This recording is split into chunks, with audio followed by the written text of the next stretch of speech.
ஓம் தத்புருஷாய வித்மஹே மகாதேவாய தீமஹி தன்னோ ருத்ர பிரசோதயாத். நாம் இந்த பதிவில் பேர்ச்சி அடைய போகும் சுக்கிர பகவானால் உங்கள் வாழ்வில் ஏற்படக்கூடிய நற்பலன்கள் என்ன என்பதனையும், கெடுபலன்கள் ஏற்படுமாயின் அதன் தாக்கத்தை குறைக்க ராசிக்காரர்கள் செய்ய வேண்டிய பரிகாரம் என்ன, வழிபட வேண்டிய தெய்வம் யார் என்பதனை பற்றியும் விரிவாக காண்போம். இந்த சுக்கிர பெயர்ச்சியால் உங்கள் வாழ்வில் வளமும் நலமும் செல்வ செழிப்பும் பெற்று வாழ்வில் உயரிய நிலையை அடைய எல்லாம் வல்ல இறைவனை உளமாற வேண்டி விரும்பி கேட்டுக்கொள்கிறேன். நிகழும் ஸ்ரீ மங்களகரமான சோபகிருது ஆண்டு தமிழ் மாதம் மாசி 25ஆம் தேதி, ஆங்கில மாதம் மார்ச் 8ஆம் தேதி அன்று மகர ராசியில் இருந்து கும்பராசிக்கு இடப்பெயர்ச்சி அடைகிறார் சுக்கிர பகவான்.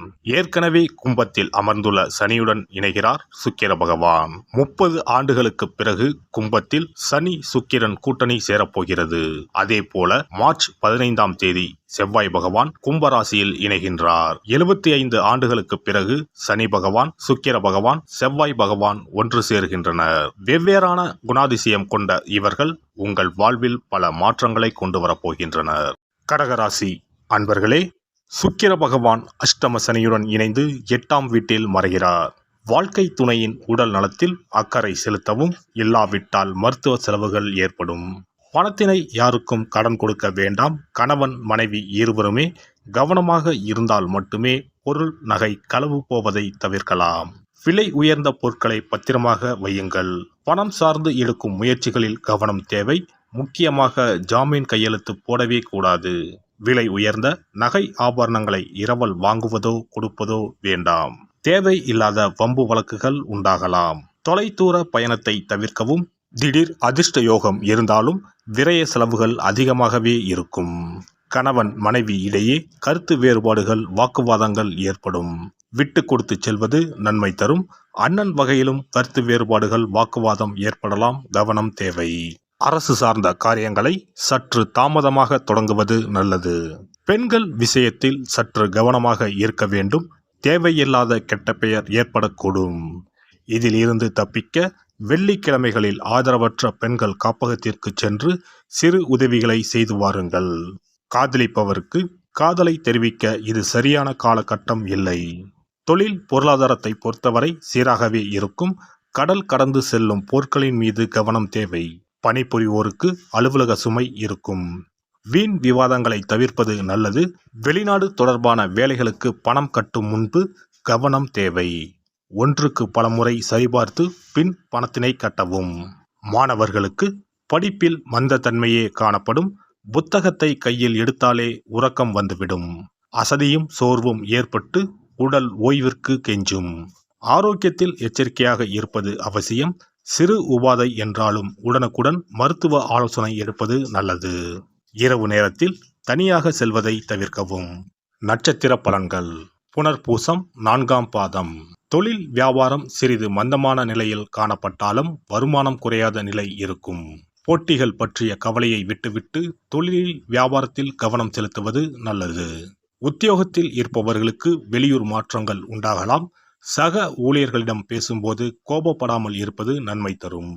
பூசம் நட்சத்திரம். குடும்ப உறுப்பினர்களிடம் இருந்த மனத்தாங்கல் நீங்கி மகிழ்ச்சியும் சகஜ நிலையும் காணப்படும். கணவன் மனைவி ஒருவரை ஒருவர் அனுசரித்து செல்வது நல்லது. பிள்ளைகளிடம் பேசும்போது நிதானமாக பேசுவது நல்லது. வாகன வசதி உண்டாகும். அடுத்தவர்களிடம் வாக்குவாதத்தை தவிர்ப்பது நன்மை தரும். கவனம் தேவை. ஆயுள்யம் நட்சத்திரம். நீண்ட தூர தகவல்கள் நல்லவையாக இருக்கும். எதிலும் நிதானம் தேவை. மற்றவர்களுக்கு உதவி செய்வதில் ஆர்வம் காட்டுவீர்கள். பணவரத்து தாமதப்படும். கோபத்தை தவிர்ப்பது நல்லது.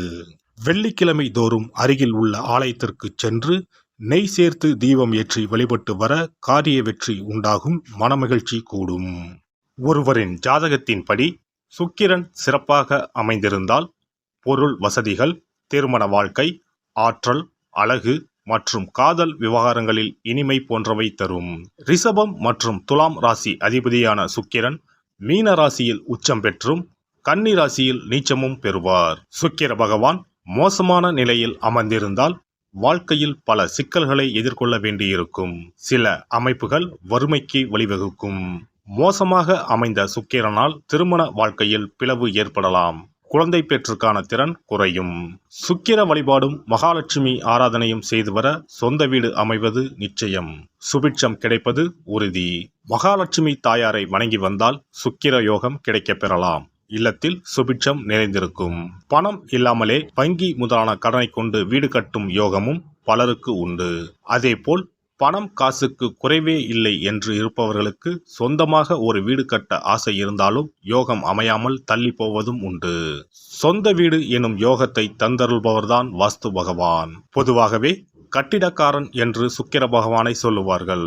சுக்கிர யோகம் ஒருவருக்கு வந்துவிட்டால் சகல சம்பத்துக்களும் கிடைப்பதற்கான வழிவகைகள் அமைந்துவிடும். சுக போகங்களுக்கு அதிபதியாக திகழ்பவர் சுக்கிர பகவான். வெள்ளிக்கிழமைகளிலும் ஞாயிற்றுக்கிழமைகளிலும் நவகிரகத்தில் உள்ள சுக்கிர பகவானுக்கு தீபமேற்றி 9 முறை நவகிரகத்தை வலம் வந்து வேண்டி வந்தால் சுகபோக வாழ்க்கையை தந்தருள்வார் சுக்கிர பகவான். ஒருவருடைய ஜாதகத்தில் சுக்கிர பகவான் உச்சமாக இருந்தால் இந்திரலோகத்துக்கு இணையான மிக பிரம்மாண்டமான வீடு அமையும் என்பது ஐதீகம். சுக்கிர பகவானையும் மகாலட்சுமி தாயாரையும் உரிய ஸ்லோகங்கள் சொல்லி தொடர்ந்து வேண்டி வந்தால் வீடுமனை யோகம் நிச்சயம் அமையும் என்கிறது சாஸ்திரம். வெள்ளிக்கிழமை என்பதை சுக்கிர வாரம் என்று சொல்லுவார்கள். வெள்ளிக்கிழமைகளில் காலையும் மாலையும் விளக்கேற்றி சுக்கிர ஸ்லோகம் சொல்லியும் ஸ்ரீ மகாலட்சுமி சோஸ்திரம் பாராயணம் செய்தும் வர வேண்டும். ஸ்ரீ கனகதாரா சோஸ்திரம் பாராயணம் சொல்லியும் மகாலட்சுமி அஷ்டோத்திரம் சொல்லியும் வேண்டிக் கொள்ளலாம். அருகில் உள்ள ஆலயத்திற்கு சென்று நவக்கிரகத்தில் உள்ள சுக்கிர பகவானை மனதார வேண்டிக் கொண்டு 9 முறை சுற்றி வந்து பிரார்த்தனைகள் மேற்கொள்ள வேண்டும். அதேபோல் பெருமாள் கோவிலுக்கு சென்று மகாலட்சுமி தாயாருக்கு வெண்மை நிற மலர்கள் சார்த்தி லட்சுமி அஷ்டோத்திரம் கனகதாரா சோஸ்திரமும் ஜபித்து பிரார்த்தனைகளை தாயாரிடம் வைத்து வேண்டி வழிபட வேண்டும். வேண்டியதையெல்லாம் தருவார் தாயார். மகாலட்சுமி தாயாரை வணங்கி வந்தால் சுக்கிர யோகம் கிடைக்கப் பெறலாம். இல்லத்தில் சுபிட்சம் நிறைந்திருக்கும். புது வீடு பால் காய்ச்சும் யோகமும் உண்டாகும். ஜாதகத்தில் சுக்கிரன் வலுவாக இல்லையெனில் வெள்ளிக்கிழமைகளில் சுக்கிர பகவானுக்கு மிகவும் விருப்பமான வெள்ளை அல்லது இளஞ்சிகப்பு ஆடைகளை அணிய வேண்டும். இதனால் சுக்கிரனின் தீங்கு புலன் குறையும். 33 கோடி தேவர்களின் அருளை பெற்றிட காமதேனு எனும் பசுவை வழங்குவது அவசியம். பசுவுக்கு விருப்பமான உணவு வழங்குவது சிறந்தது. வெள்ளிக்கிழமைகளில் வெள்ளை பசுவுக்கு உணவளிப்பதால் சுக்கிர பகவானின் அருட்கடாட்சத்தை பெறலாம். பசுவுக்கு உணவளித்து வருவதால் சுக்கிரனின் பலம் அதிகரிக்க தொடங்கும். இந்து சமயத்தின் மிக புனிதமானதாக தான தர்மம் பார்க்கப்படுகிறது. சுக்கிரனின் அருள் பெற வெள்ளிக்கிழமைகளில் கோவிலுக்கு சென்று வழிபட்டு வருவது நல்லது. உங்களால் முடிந்த அளவுக்கு தான தர்மங்கள், அன்னதானம், நன்கொடைகள் வழங்குவது மிக நல்லது. எல்லாம் வல்ல இறையருளால் நீங்களும் உங்கள் அன்பு குடும்பமும் உடல் நலம், நீலாயுள், நிறை செல்வம், உயர் புகழ், மெய்ஞானம் ஓங்கி வாழ்க வளமுடன். இந்த வீடியோ பதிவு உங்களுக்கு பிடித்திருந்தால் லைக் பண்ணுங்க, கமெண்ட் பண்ணுங்க, ஷேர் பண்ணுங்க, மறக்காம சப்ஸ்கிரைப் பண்ணுங்க. பக்கத்துல இருக்கிற பெல் பட்டனை கிளிக் பண்ணுங்க. நன்றி, வணக்கம். ஓம் நமச்சிவாய. சிவாய நம.